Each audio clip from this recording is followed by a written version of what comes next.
Hello guys, hello, Cancer. Welcome dito Cancer sa aking channel, Kapalaran 888. Welcome back. Cancer, alamin natin ko ng messages, vibration, gabay energy para sa lahat. Ito ay general 15 days reading para sa inyo. Okay. Wow, congratulations sa inyo guys. Okay. So, 44, it's balance, stability, and security.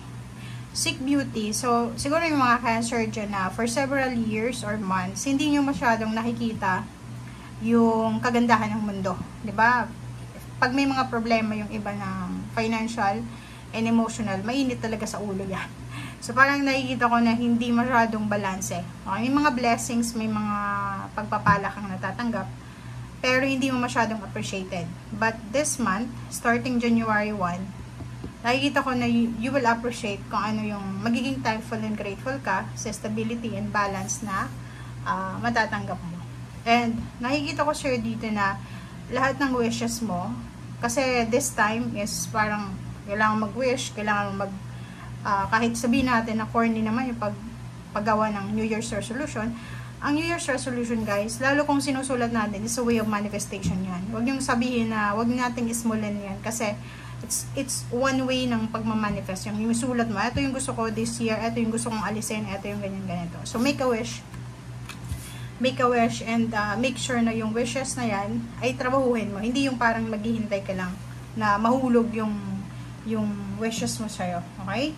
So, and at the same time, be positive. Kasi, nakita ko, by the end of 2024, masyadong negative yung pananaw mo sa buhay. Kaya hindi mo nakikita yung mga blessings na parang feeling mo helpless ka, worthless ka, useless, parang ganun. But for the year 2025, iwasan mo yung negativity. Kasi pag naiwasan mo yan, iiwasan ka din ng malas. Kasi tayo yung nag-a-attract eh. Pag palagi tayong negative, tapos hindi tayo masyadong marunong mag-accept ng mga failures, palagi lang tayong gusto natin yung strength lang, mahirapan tayo. So, dito sinasabi na be positive lang.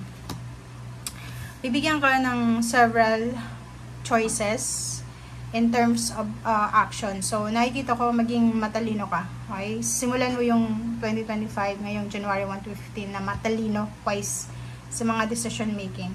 As much as possible, if I were you, okay, kailangan mong focus ka lang sa positive. Umiwas ka sa tukso ng pahigipag-chismis.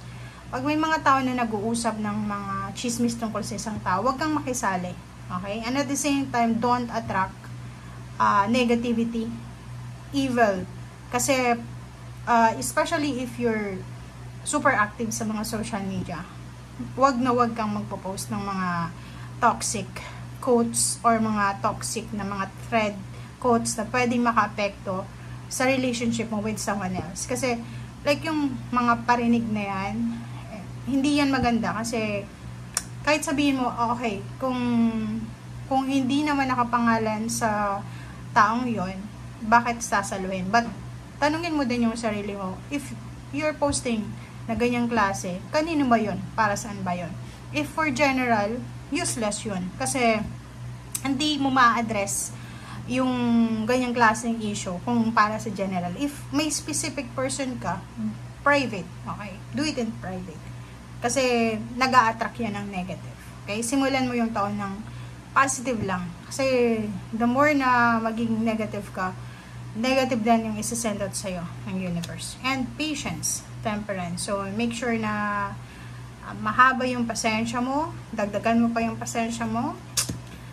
Nakikita ko na pwedeng makakaramdam ka ng pagod. Normal to sa lahat, hindi lang ikaw. Huwag mong sabihin na, ay, ako lang yung pagod.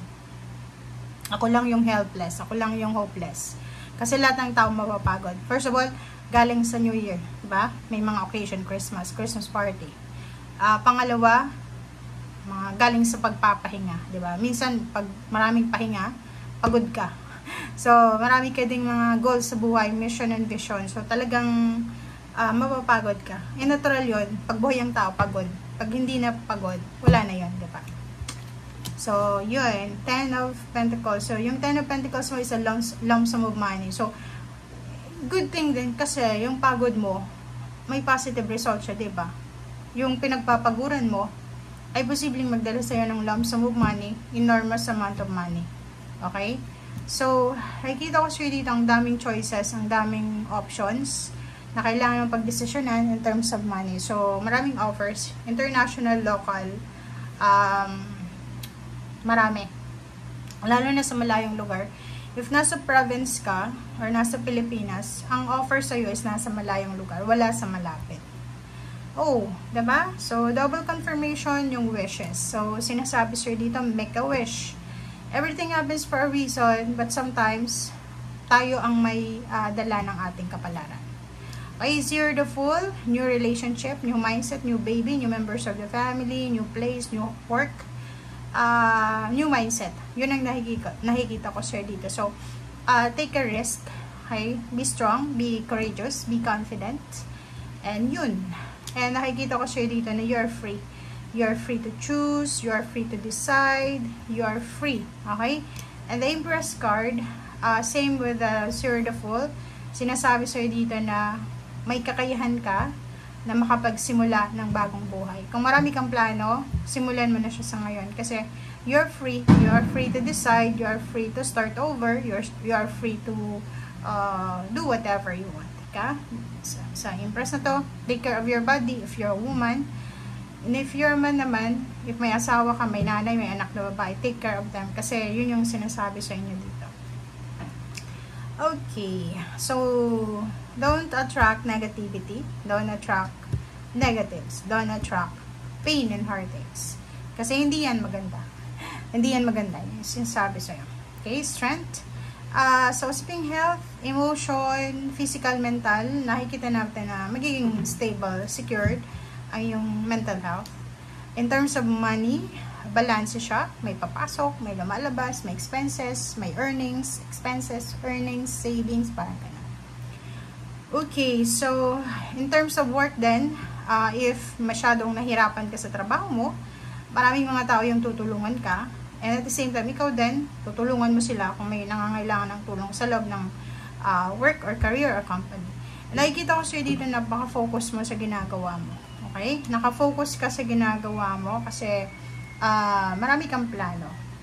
Ano itong 7 of Pentacles na to? Yung ginagawa mo sa ngayon ay dinodoble-doble mo, di ba? Triple pa. Doble, triple yung trabahong ginagawa mo kasi gusto mong makuha yung financial freedom, financial wealth, and financial balance na minamanifest mo. Okay? Thank you guys for watching. Bye!